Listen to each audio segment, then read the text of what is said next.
In this really difficult time, one of the challenges every company must face, whether you're a startup or a large corporation, is how do you respond?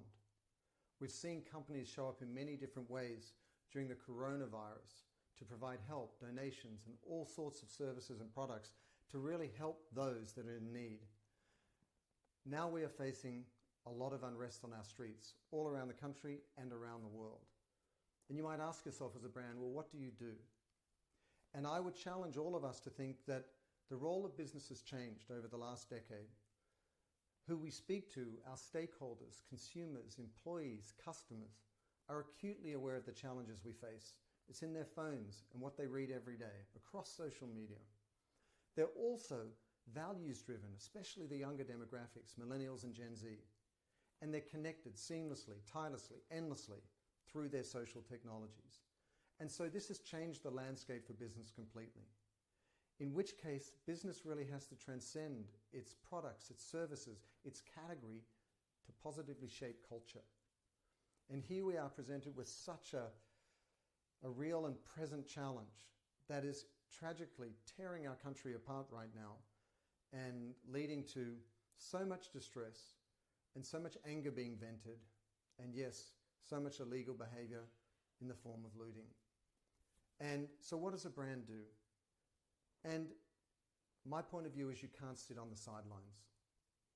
You're going to be penalized for not having an opinion, for not having a point of view.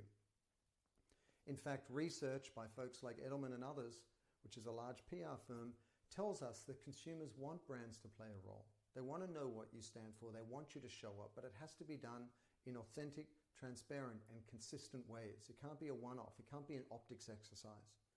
And so you do need to show up. So what do you say? Well, look to your purpose as an organization, and if you don't have one, define it.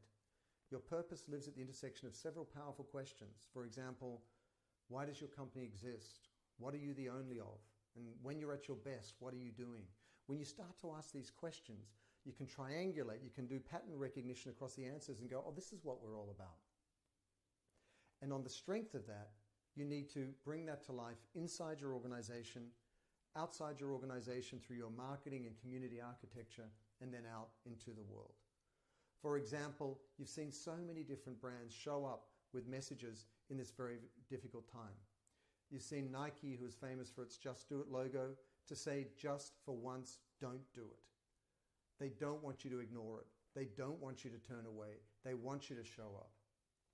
You've got Adidas that came out with a message that reads, together is how we move forward. Together we have the power to make change. Together we must fight what is wrong and try to make it right. And you've got companies like Disney saying, we stand against racism.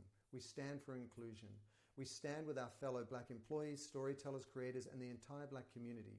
We must unite and speak out. There is no safety on the sidelines. You can't straddle both sides of the fence. You can't sort of hope that you can appeal to arguably both sides of the issue by staying silent. You will be penalized for it. So in this challenging time, if you're in a leadership capacity, I ask you to look inwards and really ask yourself, what do you want to be seen and known for? What do you value most highly? What would give your life and your role the greatest meaning? And then look to the company and really define its purpose and make sure that it's playing a meaningful role in the world that is improving the lives of others, a purpose that is above and beyond the company and its products and services itself. And then look at how you can actually bring that to life inside your culture with your own employees and build a culture of purpose, one of inclusion and diversity that legitimately addresses the issue that becomes part of the solution because of the way you're showing up in the world, because of everything from onboarding to how you build culture to who you recognize and reward, through to how do you go to market in terms of community architecture?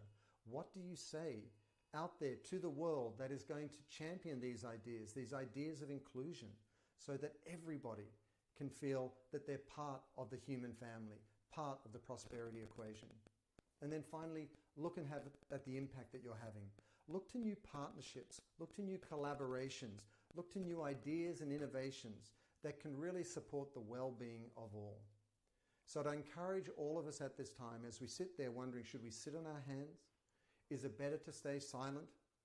Are we better off in the long term to just wait out this issue? To seize this moment, to recognize that everyone in business has a meaningful role to play, and you will be judged on that response. Because moving forward, we won't just have challenges like COVID-19 and racial inequality.